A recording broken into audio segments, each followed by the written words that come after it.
जय हिंद। Welcome to my YouTube channel history making by S Alam. I hope आप सभी लोग अच्छे होंगे।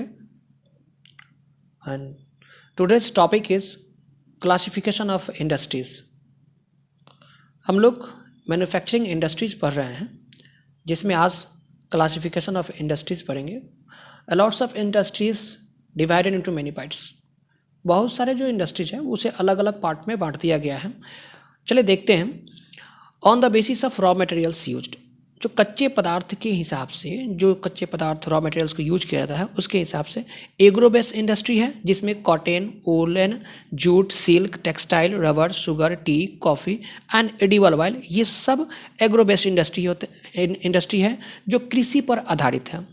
सेकेंड जो है मिनरल बेस्ड इंडस्ट्री, जो खनिज पदार्थ होते हैं, ठीक है, iron, steel, cement, aluminium, machine, tools, petrochemicals, ये मिनरल बेस्ड इंडस्ट्री है, ठीक ना, जिससे मिनरल्स को भी अलग अलग रूपों में ट्रांसफ़र किया जाता है, उसे मिनरल बेस्ड इंडस्ट्री कहते हैं, ठीक है, जो माइनिंग करके निकाला जाता है, ठीक है।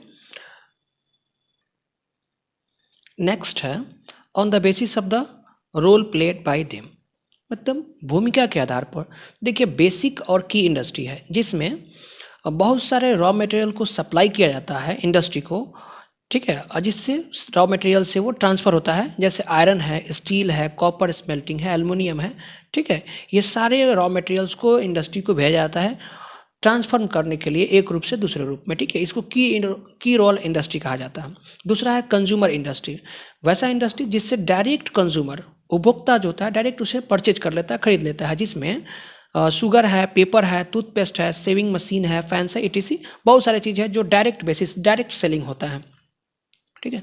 नेक्स्ट है on the basis of the capital investment, ठीक है, पूंजी के आधार पर। तो एक होता है स्मॉल स्केल इंडस्ट्री और एक होता है लार्ज स्केल इंडस्ट्री। तो इसका लिमिट होता है, देखिए स्मॉल स्केल इंडस्ट्री में अप टू 1 करोड़ है, अगर जो 1 करोड़ तक इन्वेस्टमेंट करता है तो वो स्मॉल स्केल इंडस्ट्री में आ जाएगा।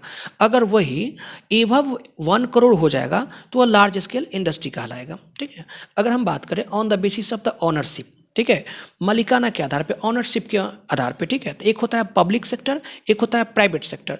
तो पब्लिक सेक्टर यानी कि सार्वजनिक, सरकार जिसे अपने अंदर चलाती है, अपने ऑर्गेनाइजेशन के माध्यम से चलाती है, ठीक है, उसे हम पब्लिक सेक्टर कहते हैं, जैसे वेल हो गया, सेल हो गया और भी है।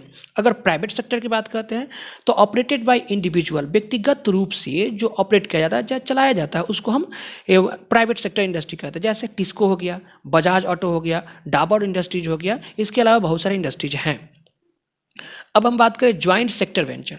ज्वाइंट का मतलब दोनों मिला करके, ठीक ना, जिसमें प्राइवेट सेक्टर भी और गवर्नमेंट सेक्टर भी, ठीक है, दोनों मिल करके जो काम करती है, इंडस्ट्री को चलाती है, उसको हम ज्वाइंट सेक्टर बोलते हैं, जैसे वाइल इंडिया लिमिटेड हो गया, ठीक है।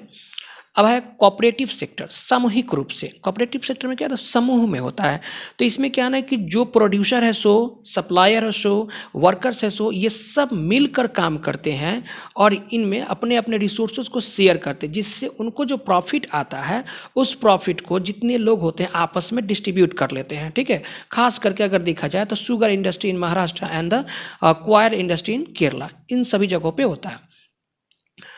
नेक्स्ट हम लोग का on the basis of the bulk and weight of the raw materials finished good, मतलब बुल्क मतलब भारी होता है, ठीक ना, जो काफ़ी भारी होता है और हल्का होता है, उसके आधार पे देखा जाए तो इसके आधार पे देखा जाए तो हेवी इंडस्ट्री होगा, एक लाइट इंडस्ट्री होगा। हेवी इंडस्ट्री की बात करें जिससे बड़े बड़े मशीन जो होते हैं, लोहे से बड़े बड़े मशीन को बनाए जाते हैं, प्रोडक्ट तैयार किए जाते हैं, ठीक ना, उनको हम हैवी इंडस्ट्री के रूप में जानते हैं, जैसे ऑटोमोबाइल्स हो गया, ठीक है, कंस्ट्रक्शन मशीनरी हो गया, ठीक। लाइट इंडस्ट्री की बात करें जिसमें हल्के सामान बनाए जाते हैं, उसको हम लाइट इंडस्ट्री कहेंगे, जैसे इलेक्ट्रिकल इंडस्ट्री हो गया, टॉय इंडस्ट्री होगा, जो खिलौना, बच्चों के लिए खिलौना बनाया जाता है, इलेक्ट्रिकल वायर बनाया जाता है, ये सब लाइट इंडस्ट्री में आ जाएगा, ठीक है। तो ओवरऑल देखा जाए तो इंडस्ट्री को अलग अलग कैटेगरीज में बांट दिया गया है, ठीक ना, ये की रोल के हिसाब से, ठीक ना, ऑनरशिप के हिसाब से देखा जाए तो, ठीक, एग्रीकल्चर बेस्ड के हिसाब से, ये सब की अलग अलग भूमिका है। नेक्स्ट हम लोग का है types of industries on the basis of the materials used.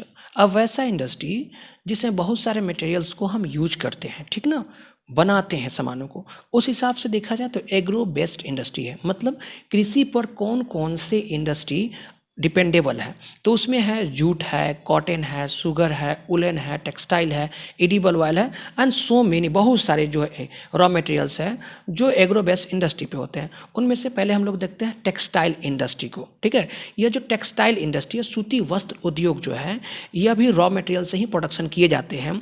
ठीक है, और यह एक काफ़ी ज़्यादा एम्प्लॉय जनरेशन होता है, जिससे 35 मिलियन 35 मिलियंस जो लोगों को डायरेक्ट काम मिलता है। ठीक है, और उन कामों से रॉ मटेरियल्स को जब दूसरे रूपों में ट्रांसफ़र कर लेते हैं, कपड़े बना लेते हैं, ठीक है, तो उससे हम फॉरेन एक्सचेंज अर्निंग भी करते हैं, विदेशी पैसे भी कमाते हैं।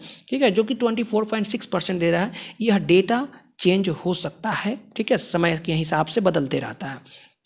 देखिए, ये टेक्सटाइल इंडस्ट्री अपने प्रोडक्शन का टोटल जीडीपी के रूप में 4% देती है। ठीक ना, जितना भी प्रोडक्शन होता है उसका 4% जीडीपी के रूप में शेयर करती है।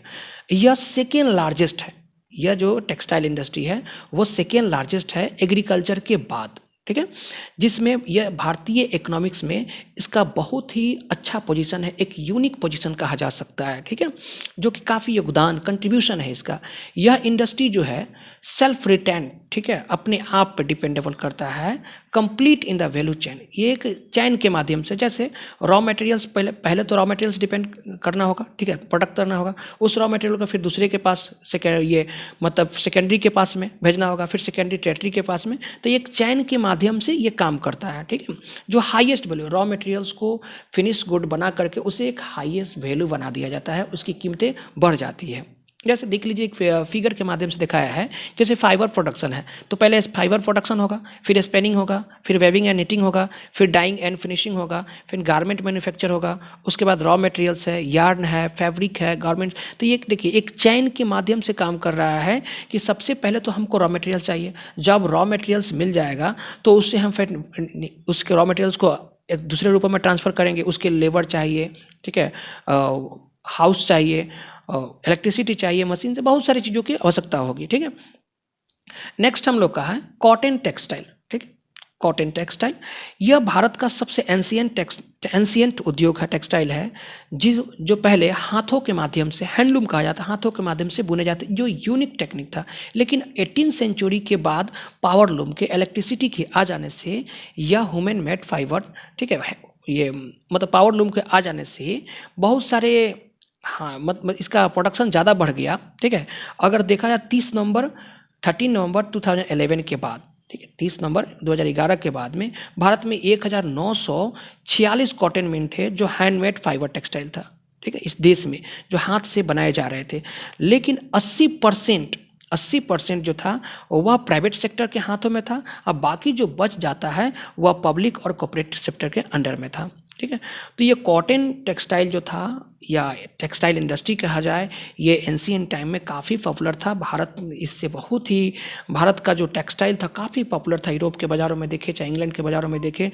बाकी मतलब कह लें कि लोग भारतीय सूती वस्तु के इतना ज़्यादा यूज करते थे कि दूसरे देशों के कपड़े को चाहते ही नहीं थे। ठीक है, लेकिन पावर सप्लाई न होने के कारण ईस्ट इंडिया कंपनी जब आया तो भारत के जो जितने भी इंडस्ट्री थे उसे डिस्ट्रॉय कर दिया, बर्बाद कर दिया। इरेगुलर पावर मिलने लगा, रोजगार, कैपिटल सही से नहीं लगने के कारण बहुत सारे इंडस्ट्री जो था डिस्ट्रॉय होगा, ख़त्म हो गया। ठीक है, आई होप, उम्मीद करते हैं कि आप सभी लोगों को मेरा वीडियो समझ में, ये जो मैंने जो पढ़ाया है वो समझ में आया होगा। ठीक है, सो आप लोग चैनल पर अगर नए हैं तो चैनल को सब्सक्राइब कर लीजिए और वीडियो को लाइक कीजिए, शेयर भी कीजिए अपने दोस्तों के साथ। ठीक है, और जहाँ नहीं समझ में आप लोग को तो आप लोग कमेंट करके बताइए, हम आपके कमेंट को पढ़ते भी हैं और रिप्लाई भी देते हैं। ठीक है, ओके, जय हिंद, जय भारत।